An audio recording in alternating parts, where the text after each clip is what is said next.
Hey guys, and welcome to another review by the Underground Gaming Geeks. My name is Matt, and today we're taking a look at the ever popular Sushi Go Party. The original Sushi Go instalment was released back in 2013, designed by Phil Walker Harding, and was released on the various game publishers. The game was designed for 2 to 5 players and took around 15 minutes to play. It was a very popular game, and the fans kept asking for more, and eventually their prayers were answered when earlier this year Sushi Go Party was released. It's now published under Game Right Games, still designed by Phil Walker Harding, and is now aimed at 2 to 8 players with an approximate playtime of 20 minutes. The recommended age for this game is 8+, but you'll probably get away with playing it with 6-year-olds and over. It's a card drafting, set collecting game. It's great fun, and we'll get straight into it, get to the table and take a look inside.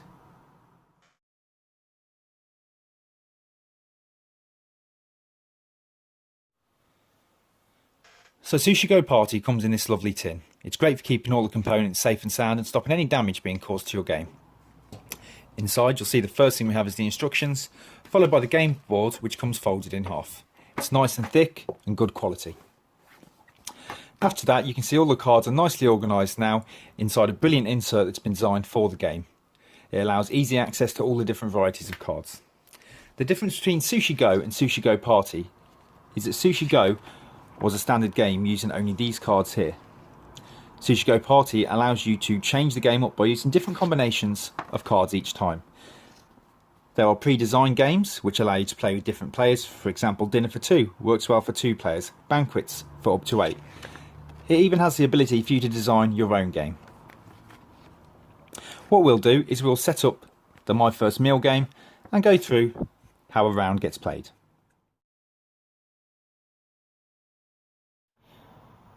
Once you've selected the menu that you're playing, you take the menu cards and you pop them in the relevant slots on the menu board. Once everything is in place, take your points counters, pop them on the board on the starting position. You then create a deck out of all the menu items that are there, including the relevant amount of dessert as stated in the manual. For each round, depending on how many players you're playing with, you add desserts every round through. You then deal out the corresponding amount of cards for the amount of players you're starting with. I've already put the green tea ice cream in the first deck here. Give it another quick shuffle. Then we'll deal out the cards.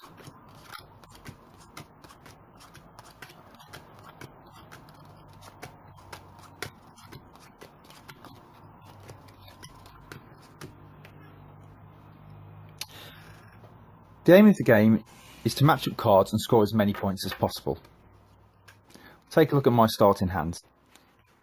In here we have 5 maki roll cards, 3 sashimis, a tempura and a green tea ice cream. Puddings always score at the very end of the game, and each game consists of 3 rounds, so any pudding that you put on the table will go to the side at the end of the round until the end of the game. Maki rolls you score based on the amount of makis that you have at the end of the game. The person with the most makis will score 6 points, and the person with the fewest makis will score 3 points in a 2 to 5 player game. Sashimi, if you get 3 of them, it's worth 10 points. Anything under 3 and you score nothing. Tempura works in pairs. 2 equals 5. Again, 1 would equal nothing. On top of that, we've also got the tea card over here, which says you get 1 point per card in your hand with the biggest set of colour. So if we had 4 red cards, we'd be scoring 4 points. There's also Miso Soup. Miso Soup, you get 3 points for the card if on the round that you play it, no one else plays a Miso Soup card. If they do, both of them get discarded. Wasabi allows you to triple the amount of points that you get from any nigiri card. You must play the wasabi first and then play the nigiri on top of it. Nigiri, as you can see, is built into the game board. That is in every game as standard. So to start the game, you'd look at your hand, you'd choose a card, you put the card face down in front of you, put the deck down.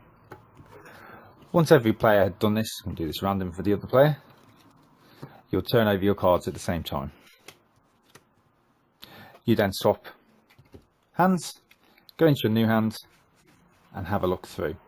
Obviously trying to build a set of sashimi, we'd do exactly the same. Put one of those down in front of us, finish, the other player would take a card, Turn them over at the same time, put them down in the hands. You would continue this process until all cards have been played from your hand. The last card, you don't get a choice, it gets handed to you by the player before.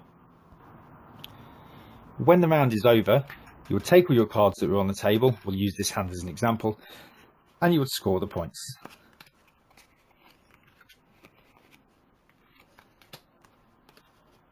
So here, for example, we have one green tea ice cream. As I said, these get scored at the very end of the game, so you would put this to the side and keep it for later. Here we have 4 sashimi. 3 of these are worth 10 points. The other one, unfortunately, will not score. So you'll take your token, move around the board to the corresponding points. The maki rolls, we have 3, 4, 5, 6, 7, 8, 9. You would compare that to the hand of everyone else in the game.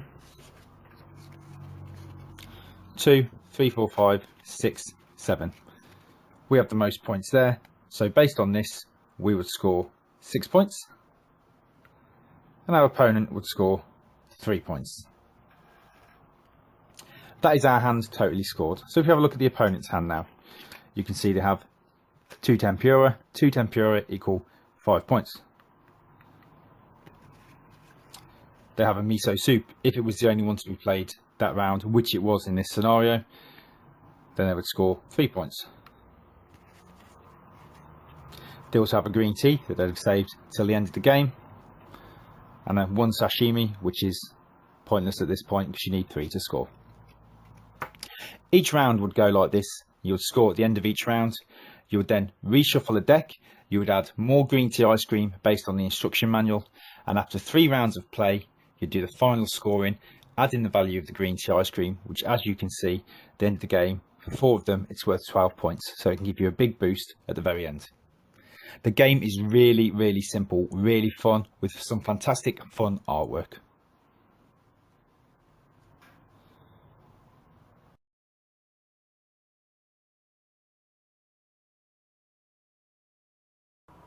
So here's my final thoughts on the game.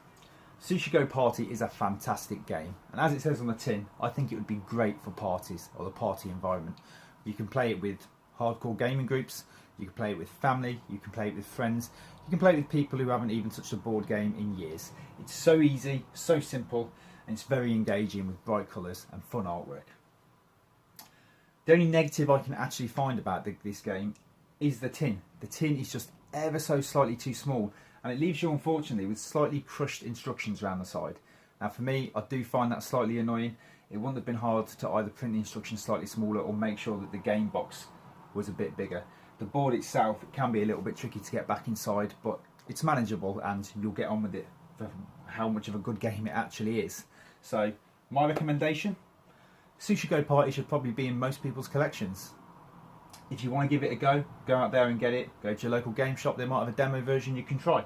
There is the original Sushi Go, which is a lot cheaper, which is just as fun, but it hasn't got the flexibility to make the game different every time you play. So take your pick, but I would definitely add one of them to your collection.